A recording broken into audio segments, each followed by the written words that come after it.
नाज़रीन गिरामी अस्सलामु अलैकुम वरहमतुल्लाहि वबरकातुह। सीधी बात के ताज़ा तरीन प्राइम टाइम में आप लोगों का इस्तकबाल है। नाज़रीन गिरामी, मैं अंसार अज़ीज़ नदवी इस वक्त आप लोगों के सामने कुछ अहम तरीन ख़बरें, कुछ वायरल वीडियोस और कुछ तनकीदी तज़्ज़िये लेकर के हाजिर हुआ। तफसीलात में जाने से पहले आप लोगों से जो दरख्वास्त होती है उस पर तवज्जो करने की अपील करूँगा। नाज़रीन गिरामी, नफ़रत के सौदागरों की कमी नहीं है। गुज़रते अय्याम के साथ जिस तरह की नफ़रत मुसलमानों के ख़िलाफ़ या मुस्लिम लीडरान के ख़िलाफ़ पनपती जा रही है, वो इस वक्त जो है पूरी तरह उरूज पर है और इसकी इंतहा कहाँ जाकर ख़त्म होगी पता नहीं चलता। असुद्दीन ओवैसी के दिल्ली में वाक़ उनके घर पर बार बार अटैक होते हैं दहशतगर्दों की जानिब से, हिंदुत्वा जहनीत के हामिल गुंडों की जानिब से, जो अपने आप को तहज़ीब याफ्ता मज़हब से होने का दावा करते हैं।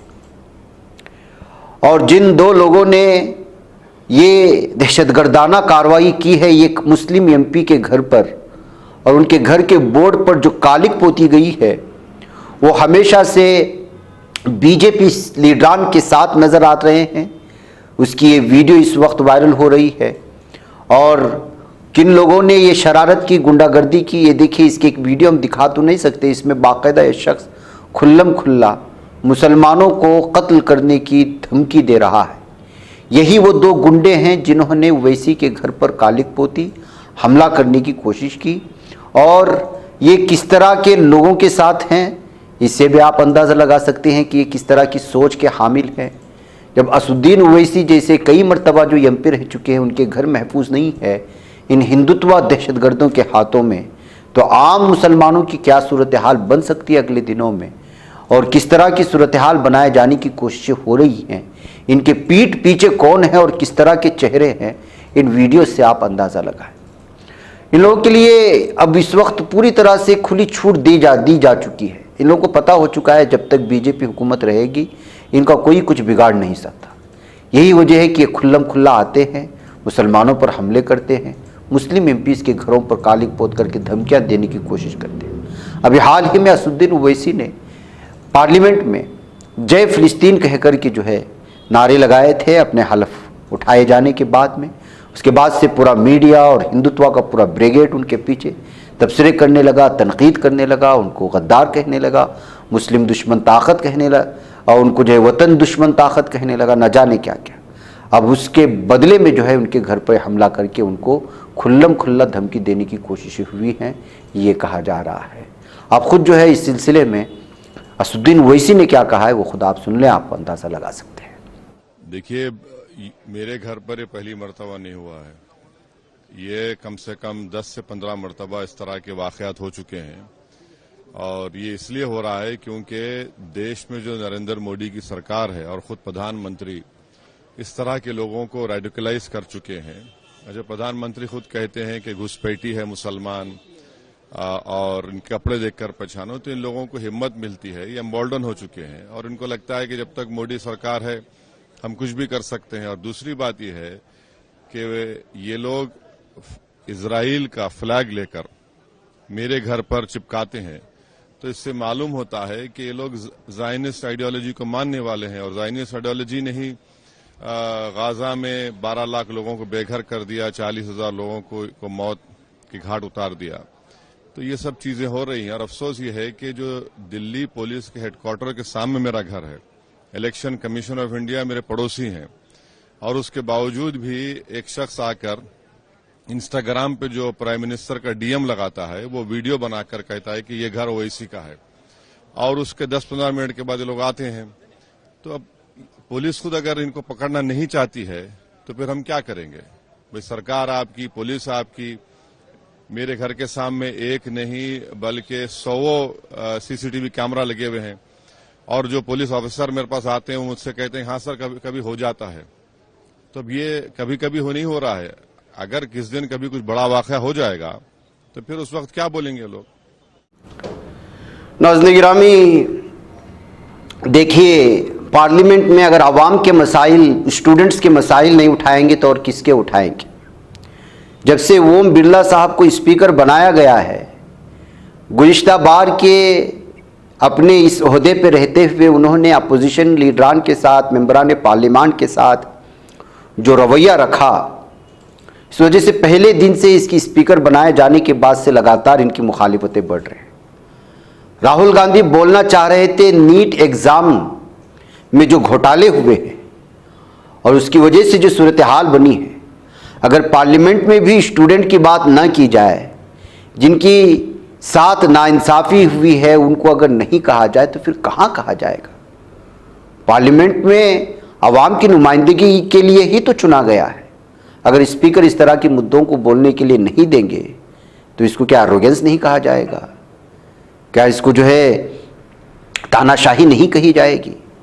इस तरह के तबसरों के साथ इस वीडियो को इस वक्त, जिसमें राहुल गांधी को बोलने से ओम बिरला स्पीकर रोक रहे हैं, शेयर करते हुए तनकीद की जा रही है ओम बिरला से। देख लीजिए इस वीडियो को। माइक में बंद नहीं करता हूं, पूर्व में भी आपको व्यवस्था दी थी, यहां कोई बटन नहीं होता। सर माइक को दे दीजिए। मैं आपको पूर्व में बता चुका हूं कि आप विषय राष्ट्रपति भाषण में रखें। अभी आपका नहीं सर, कोई हम रिकॉर्ड में नहीं जाएगा, इसलिए मेरा आग्रह है उनको, हिंदुस्तान के जो स्टूडेंट्स हैं उनको हम जॉइंट मैसेज देना चाहते थे। हाँ दें आप। सुनिए, जॉइंट मैसेज देना चाहते थे ऑपोजिशन और सरकार के साइड से कि इस मुद्दे को हम जरूरी मानते हैं और इसीलिए हमने सोचा था कि आज स्टूडेंट्स की रिस्पेक्ट करने के लिए हम नीट पर डिस्कशन करें। ठीक है, आप डेडिकेटेड डिस्कशन। अब बात यह है कि दो फोर्सेस हैं, एक तरफ नहीं माने, प्लीज ओके। सभा पटल पर रखे जाने वाले पत्र आइटम नंबर 3, श्री अर्जुन मेघवाल जी। ओम बिरला साहब की बात हो रही तो क्यों ना उनकी बेटी की भी बात कर लें। नाज़रीन गिरामी, अंजलि बिरला, ये उनकी लड़की है, उनकी बेटी है और अलग अलग तरह के तबसरे हैं कि मॉडलिंग करते हैं, न जाने क्या कुछ, हमें उसमें जाना नहीं, उसकी अपनी ज़ाती निजी ज़िंदगी है। लेकिन अचानक इसने आईएएस एग्ज़ाम क्लियर करके पहले ही अटेम्प्ट में आईएएस अफसर बन चुकी है और दूसरी जानिब नीट को लेकर के, पेपर लीक को लेकर के लगातार सवालात उठ रहे हैं। ऐसे में अचानक उनकी बेटी की जानिब से जो मॉडलिंग करती है, आईएएस अफसर और आईएएस का एग्ज़ाम, और वो भी फर्स्ट अटेम्प्ट में क्लियर करके आईएएस अफसर बनने को लेकर के सवालात उठाए जा रहे हैं। उनकी तस्वीरें शेयर करते हुए अलग अलग तरह के तबसरे भी कर रहे हैं। अब क्या हकीकत है, लोगों ने अलग अलग तरह के इल्ज़ामात लगाए, हमें उसका तस्करा करना नहीं चाहिए, लेकिन जाहिर सी बात है कि कुछ चीज़ें मशकूक बना देती हैं आपको।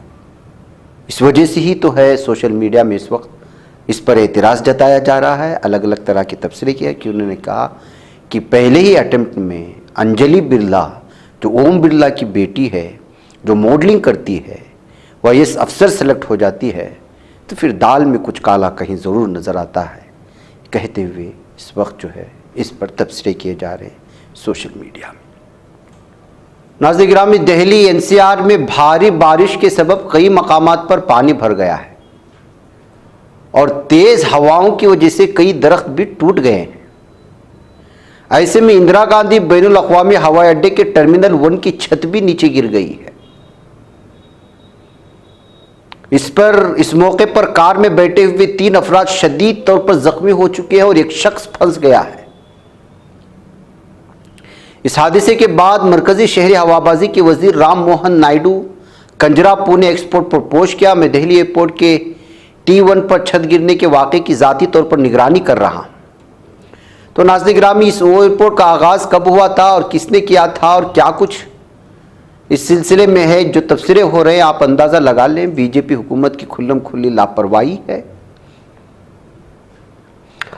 अब जब ये मामला सामने आया तो फिर बीजेपी हुकूमत को बचाने के लिए लोग आ गए। उनके जो दलाल इस वक्त सोशल मीडिया में बैठे हुए, वो अब 2008 और 2009 में इस छत को बनाए जाने की बातें करते हुए बीजेपी हुकूमत को बचाने की कोशिश कर रहे हैं।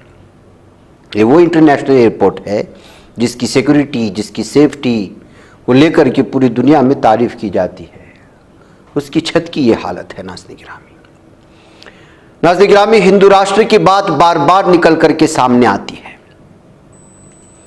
लोग अलग अलग तरह के एतराज़ात करते हैं और भारत में ये मुमकिन भी नहीं है जहाँ हज़ारों बोली बोली जाती हों, हज़ारों समाज और तबक़ात की अपनी ज़िंदगी के जीने का ढंग अलग हो, जिनकी शादी ब्याह के रस्म व रिवाज अलग हों, वहाँ पर आप इस तरह किसी मखसूस एक मज़हब से किसी वतन को जोड़ेंगे, किसी मुल्क को जोड़ेंगे तो क्या होगा। नोबेल इनाम याफ्ता अमृता सेन के हिंदुस्तान व हिंदू राष्ट्र से मुतालिक बयान पर बीजेपी के एतराज़ पर कर्नाटक के वज़ीर आला सिद्धारामैया का रद्द-ए-अमल सामने आया है। उन्होंने कहा कि हिंदुस्तान हिंदू राष्ट्र नहीं बल्कि तकसीरियत का और कई बरादरियों की इत्तिहाद का मुल्क है। हम कहते रहे कि हिंदुस्तान को हिंदू राष्ट्र नहीं बनाया जा सकता। दरअसल मुल्क के हिंदू राष्ट्र होने के ताल्लुक से अमृता सेन ने एक बयान दिया था जिसमें उन्होंने कहा था कि लोकसभा इंतखाबात के नताइज से बात साबित हो गई है कि हिंदुस्तान हिंदू राष्ट्र नहीं है। उनके इस बयान पर बीजेपी ने इतराज़ किया, जिस पर वज़ीर आला सिद्धारामैया ने अपना रद्द-ए-अमल जाहिर किया और वो कुछ इस तरह से आप सुन सकते हैं।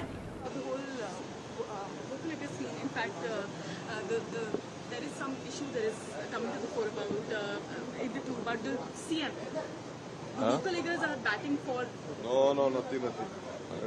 Sir, your reaction on Amartya Sen, sir. Amartya Sen statement, Hindu Rashtra, about Hindu Rashtra, sir. Once in English, sir, you have already. See, we have been telling that this country cannot be made as Hindu Rashtra. That is what he said. Congress party's stand is it cannot be made Hindu Rashtra. नाज़रीन गिरामी, JJP BJP से इत्तेहाद नहीं करेगी। राज्यसभा इंतखाबात में वो कांग्रेस की हिमायत के साथ आगे बढ़ेगी। जननायक जनता पार्टी जेजेपी के लीडर दुष्यंत चौटाला का कहना है कि राज्यसभा इंतखाबात में उनकी पार्टी कांग्रेस की हिमायत करने के लिए तैयार है। साथ ही चौटाला ने हरियाणा में आइंदा असेंबली इंतखाबात से कबल और बाद में बरसर इख्तिदार बीजेपी के साथ इत्तेहाद के सभी इम्कानात को सिरे से खारिज भी कर दिया है। काबिल जिक्र है कि बीजेपी ने मार्च में मनोहर लाल खट्टर की जगह नायब सिंह सैनी को हरियाणा का वज़ीर आला बना दिया। उसके बाद जेजेपी के साथ गुज़श्ता 4.5 साल से जारी उसका इत्तेहाद टूट गया। बादअज़ा हाल में ख़त्म हुए आम इंतखाबात में जेजेपी ने रियासत के सभी 10 लोकसभा सीटों पर अपने उम्मीदवार उतारे थे, हालांकि उससे एक भी सीट पर कामयाबी हासिल नहीं हुई। कांग्रेस के राज्यसभा रुकन दीपेंद्र सिंह हुड्डा इस आम इंतखाबात में रोहतक लोकसभा सीट से कामयाब हुए, जिसकी वजह से ऐवान बाला में उनकी सीट खाली हो चुकी है। नाज़रीन गिरामी, हमारे मुस्लिम ख़ानदानों में किस तरह से खानगी जंगें, समाज और ख़ानदानी झगड़े, बहू पर सास के जुल्म, अलग अलग तरह की खबरें आती रहती हैं जो बहुत ही हद तक न सिर्फ अफसोसनाक है बल्कि गुज़रते अय्याम के साथ हम जिस तरह से जालिम बनते जा रहे हैं, दीन को नहीं समझ पा रहे हैं, दुनिया को ही सब कुछ समझ बैठे हैं, उसको लेकर के जो तरबियत जहाँ खाली हो रही है हमारे ख़ानदानी निज़ाम में, उस पर अफसोस होता है और ये ख़बर उसका पता देती है। शहर हैदराबाद में चाय बनाने से इनकार पर जालिम सास ने बहू का कत्ल कर दिया है। यह अफसोसनाक वाक़या हैदराबाद के इलाके हसन नगर में पेश आया, जहाँ 28 साल अजमीरी बेगम का कत्ल कर दिया गया। कत्ल की वारदात के इलाका मकीनों में खौफ व हरास का माहौल बना हुआ है। मुलजिमा फरजाना ने अजमेरी बेगम को चाय बनाकर देने के लिए कहा तो बहू ने इनकार किया। इस पर दोनों में सख्त जुमलों का तबादला हुआ और बात हाथापाई तक जा पहुंची। फिर उसके बाद दुपट्टे से गला घोंटकर मार डाला अजमेरी बेगम का फरजाना ने। अब आप अंदाज़ा लगाएं हमारे ख़ानदानी निज़ाम की बिगाड़ का और किस तरह से दीन से, शरीयत से दूरी होने के नाते में एक दूसरे के हुकूक से जब हम लोग नहीं जानते, पढ़ते नहीं, तरबियत ठीक से नहीं होती तो क्या सूरत हाल पैदा होती है और किस कदर ख़तरनाक सूरत हाल बनाई जाती है। नाज़रीन गिरामी, जालिम दहशतगर्द सेहूनी दरिंदों ने एक बार फिर जुल्म सितम की इंतहा कर दी है। लगातार राफा बॉर्डर पर जो हमले हो रहे हैं, ऐसे में अब हालिया एक हमले में इन दहशतगर्द सहनियों ने अल जबालिया कैंप पर दोबारा हमला कर दिया है, जिसमें लगभग 6 अफराद को शहीद कर दिया और बास को ज़ख्मी कर दिया है। मुहाजिर कैंप के इलाके अल इल्मी में ये मामला, ये दहशतगर्दों का हमला हुआ है। ताज़ा नाज़रीन गिरामी, सूरत हाल बहुत ही भयानक बनती जा रही है। हर दिन शहादतों में इजाफा ही इजाफा होता जा रहा है।